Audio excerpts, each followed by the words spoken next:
Hello and welcome to tele talkies. दोस्तों, Bigg Boss OTT के घर से एलिमिनेट हो चुके हैं दीपक चौरसिया। एलिमिनेट होने के बाद दीपक हुए मीडिया से रूबरू। क्या कहा है दीपक ने मीडिया से क्या कुछ बोला दीपक ने, आपको हम बताएंगे हमारी इस रिपोर्ट में। लेकिन अगर नहीं किया है अभी तक आपने चैनल को सब्सक्राइब, आप जरूर कर लें और बेल आइकन को भी आप जरूर दबा दें। बिग बॉस के घर से एलिमिनेट होने के बाद दीपक मीडिया से रूबरू हुए। दीपक से जब पूछा गया कि क्या आपको नहीं लगता आपने रणवीर को विनर बनाकर उस टास्क में गलत किया, शिवानी सही थी, वो विनर थी।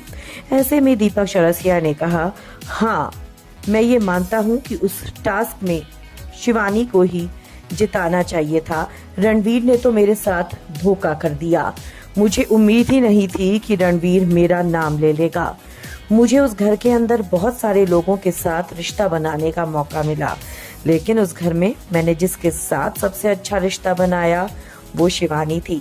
मैं उसका चिंगम चाचा बन चुका हूँ। वो मुझे बात बात पर छेड़ती थी और मेरा ख्याल भी रखती थी।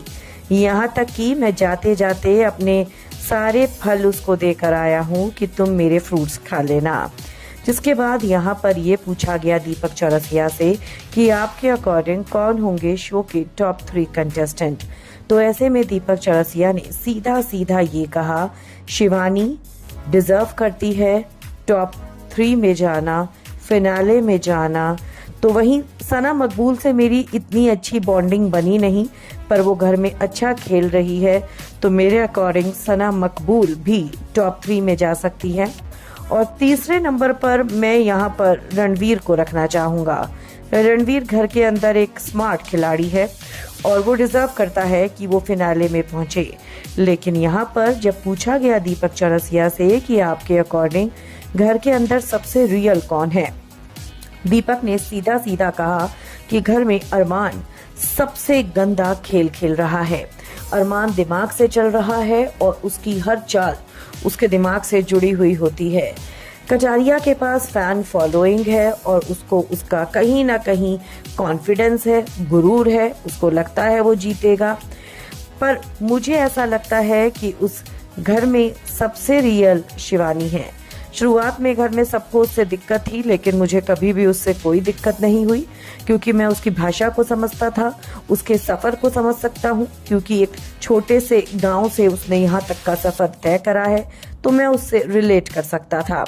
हालांकि यहाँ पर जब दीपक चौरसिया से ये पूछा गया कि घर के अंदर आपकी सिर्फ अदनान और अरमान से लड़ाई हुई, क्या आपने घर के अंदर कभी किसी से कोई मुद्दा नहीं किया, कोई क्वेश्चन नहीं उठाया? ऐसे में दीपक चौरसिया ने सीधा सीधा कहा कि उस घर के अंदर बहुत ही अजीब तरह के लोग हैं, वो बिना बात के मुद्दे बनाते हैं। वहाँ पर सबसे बड़ा मुद्दा तो खाना है और सोना है। अगर बिग बॉस ने कुकड़ू को बजा दिया तो उस पर भी मुद्दा बना दिया जाता था, और इसीलिए उस घर के अंदर मुझे जो चीज़ जायज़ लगी मैंने उसी के लिए आवाज़ उठाई। जब शुरुआत में शिवानी से घर वाले परेशान थे, तब भी मैंने उन सबको समझाया था कि शिवानी ऐसी ही है, वो रियल है और गांव के लोग ऐसे ही होते हैं। उसकी भाषा जो है आपको उससे प्रॉब्लम है, पर हमारे देश के 60% लोग वही भाषा यूज करते हैं और इसीलिए जनता और आवाम उसे पसंद कर रही है। बाहर आकर मैंने देखा कि सबसे ज्यादा प्यार शिवानी को ही मिल रहा है। दोस्तों, दीपक चौरसिया ने तो अपने दिल की हर बात को खोल कर रख दिया। आप क्या कहेंगे? आप अपनी राय हमें कमेंट्स में जरूर लिख कर बताएं। वीडियो को लाइक और शेयर करना ना भूलें।